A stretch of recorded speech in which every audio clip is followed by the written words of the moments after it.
What's up, my fellow YouTubers? Welcome back. Welcome back to my channel. Hi, this is Nickie Poo. So, I found some magazines in Whole Foods when I was going grocery shopping one day, and I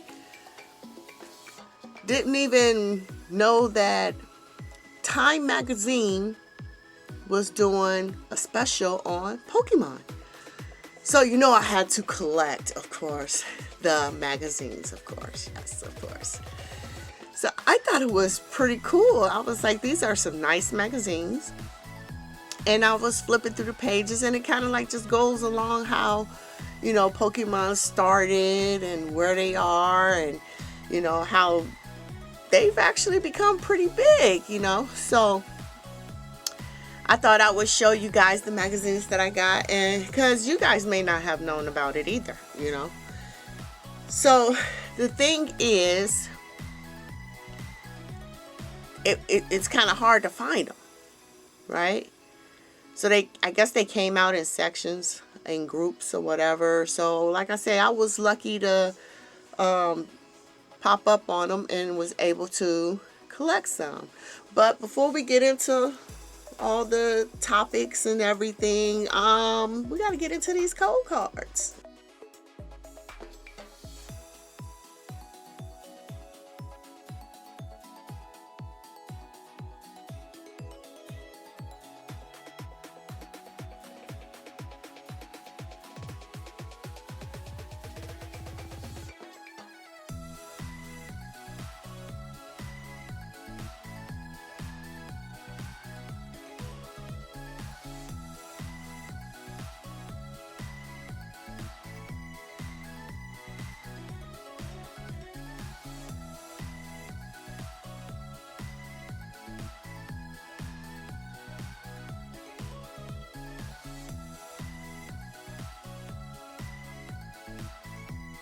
Okay, then we'll maybe do another stack at the end of the video. We'll do another little stack for you. So, I want to talk about, you know, what Pokemon kind of mean to me, or how I feel about Pokemon, you know. So, for me, Pokemon wasn't around when I was a kid. When I was a kid, it was like maybe some baseball cards, that type of stuff. Hadn't got into any Pokemon. So Pokemon kind of puts me in the mind of Disney, right? So in my era, me growing up, you know, our parents couldn't afford to take us to like Disney World, Disneyland, you know. Our outing was like Great America, Six Flags, you know, stuff like that. Never had the opportunity to go to Disney. So the glitz and glamour of Disney, we all saw that on TV. Same thing with Pokemon. When Pokemon started coming out, you know, it didn't seem like it was close by, you know. A lot of stuff was like Japan or something like that. It just seemed like, and it was like the glitz and the glamour of it, you know. It was commercialized. It was a cartoon. It was, you know, so it didn't seem reachable, you know. When I got older, even when I got older, when it came out, when I got older, I think I was out of high school. I was home from college, so it was like much later when I started knowing anything about Pokemon. Way before I even had my son as well, you know. So I thought it was kind of cute, you know, when I did start seeing it. And along with Disney, my thing was, I always said if I had a child, that was like going to be one of my main goals, is to take my child to Disney, right? And I did that, you know. I did that. I found, you know, I did research, found how to book the trip at a cheaper, reasonable cost, and, you know, affordable. So it was exciting. It was real meaningful to me because it was my first experience with Disney, and I'm taking my firstborn, and it's his experience, his first experience with Disney. So it was kind of special. And he was young, very young, so he probably didn't absorb it as much as I did, right? I was more like the kid in the candy store. Like, this is like, wow. So, I mean, I was in awe. The lights, the glitz, the glamour. I mean, it was just awesome. It was awesome. It was a great experience. And so we started going every year after. So he can really grow into the experience and understand and like it, and decide if he like it or not, right? So we did that all the way till he got up into high school, and then he didn't want to do Disney no more. You know what I'm saying? He was like, wanted to try other things, right? Which I was cool with. I'm perfectly fine with it. And it was kind of the same thing with Pokemon. So when he was into Pokemon, I knew nothing about it, really. I didn't know how to play the game, I should say. I knew that Pokemon existed, but I didn't know like how to play the game. I just admired the art. I liked pictures, I liked the colors, I like, stuff like that. So we would, look at the cards, and I'd be like, oh, that's cute, that's a good one, that's a good, like that. So and then he got into his face, he didn't want to do it. So that's kind of like why I say Pokemon is kind of exactly like Disney in my eyes, because it was like a fad for my son, in and out, and I enjoyed it. I wish when I was a kid that, Pokemon was around, but I get to now, as an adult, indulge in the beauty, the fun of Pokemon. So I started collecting it.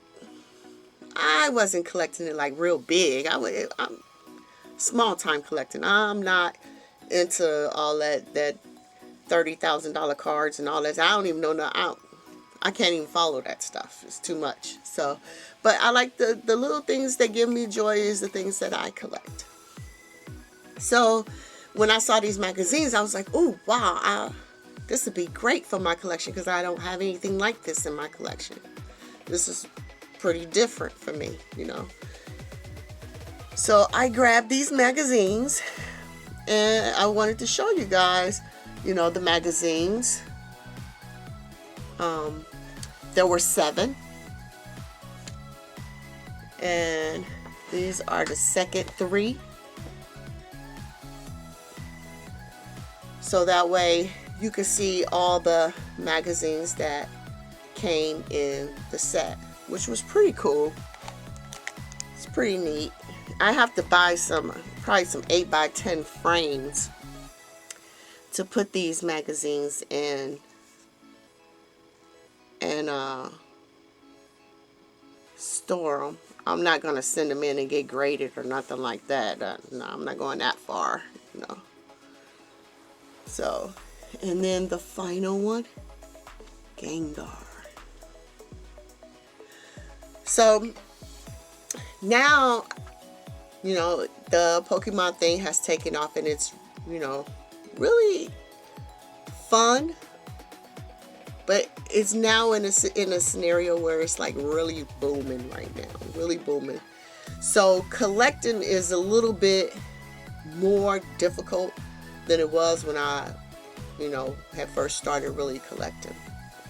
So it's getting harder and harder to get the sets, master your sets and stuff. But I'm learning that, you could do this over a period of time. Doesn't necessarily have to be done overnight or whatever, You can take your time in collecting. That's the best part. And then every person's collection is different. It's according to what you like. What is your eye candy, pretty much? Because each card is different. It has a different flavor and different likes. You know, some people like the glitz and glamour, the shiny. Like, I love the shinies. Like, anything real shiny or whatever, I love the shinies. That's just me. As far as Pokemon wise, there's a ton of Pokemon. I mean, it's hard to just say I like just one. I like the basic ones that everybody else like. The Charizards, the Gengars, the Mewtwo's, the Mew, you know, all those I like the Charmander, you know, Charmeleon, all those I like as well. But the one that stands out the most for me is Ninetales. So I'm like really big into Ninetales. And I'm waiting for Ninetales to get an alt art, you know. And I mean, to me it's just elegance. Gardevoir, elegance. You know, it just represents elegance. But it's pretty cool to see that Pokemon is still growing. I hope it continues. I hope all this hype and because it's all about money. Money always destroys things. It seems to tear down things. You know, it's great that the economy is booming right now, and it's in the Pokemon economy is what I'm talking about. It's booming right now. Problem is we on the uphill, and when it comes crashing down, then it kind of destroys the community. And you know, I can't stand when people turn something good, it winds up turning out bad, all due to money, all about money.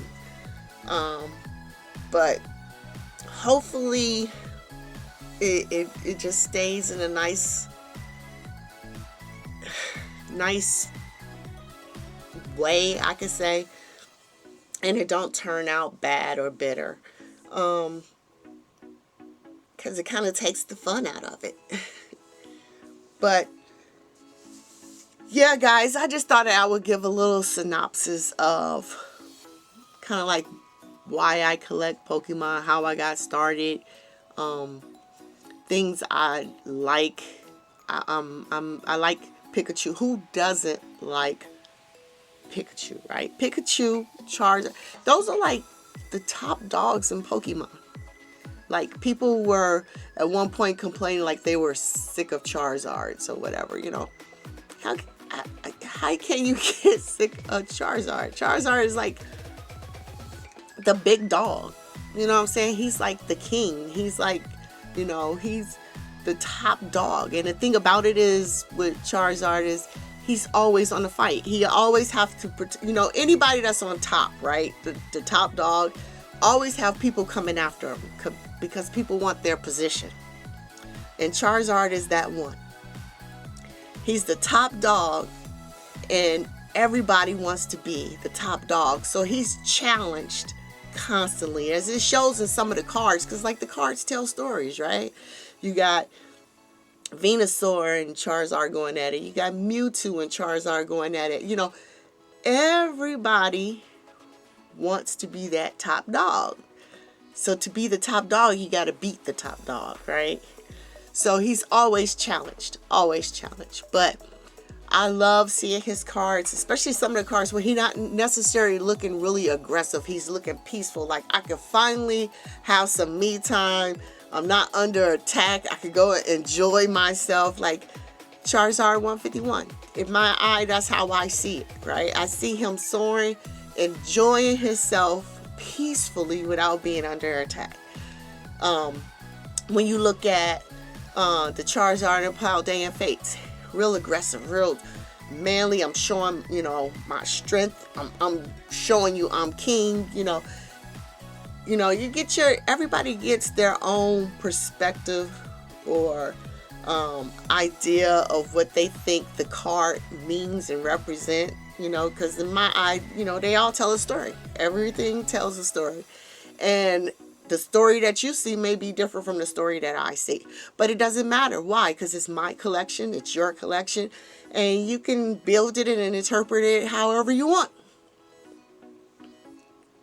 There's no right or wrong when it comes to collecting your own. You build it yourself. So that's the enjoyment that I get out of it.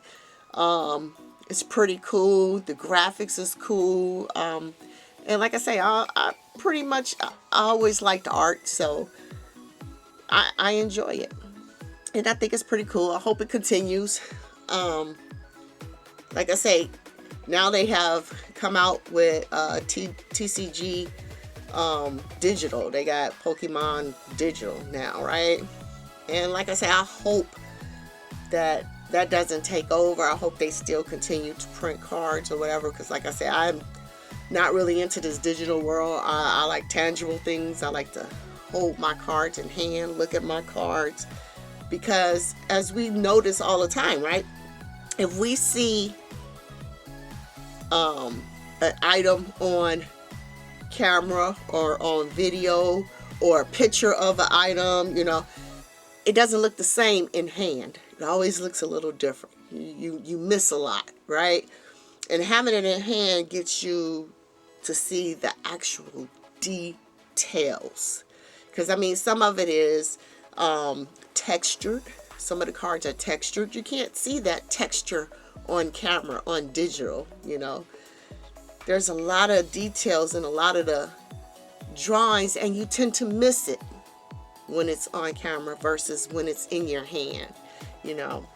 Like I say, the eyes, I mean, the beauty is in the eye of the beholder, right? Because the eyes see what it see. So, but guys, I just wanted to show you these new magazines. Didn't know if you guys may know about them, may not have known about them, because I haven't heard anything on the YouTube streets. So just in case, just to bring you some new info, give you a little insight on myself.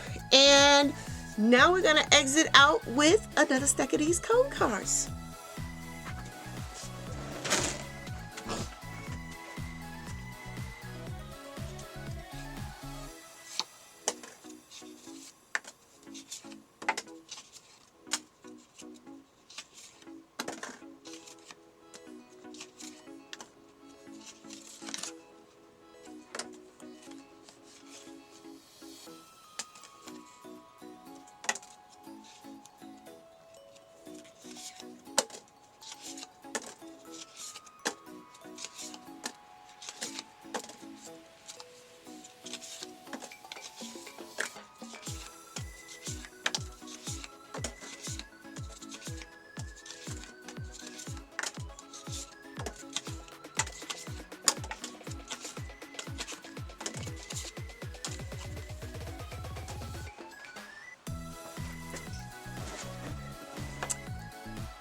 Well, guys, until next time, like, comment, subscribe to my channel, hit that notification bell so you'll be notified on my next video.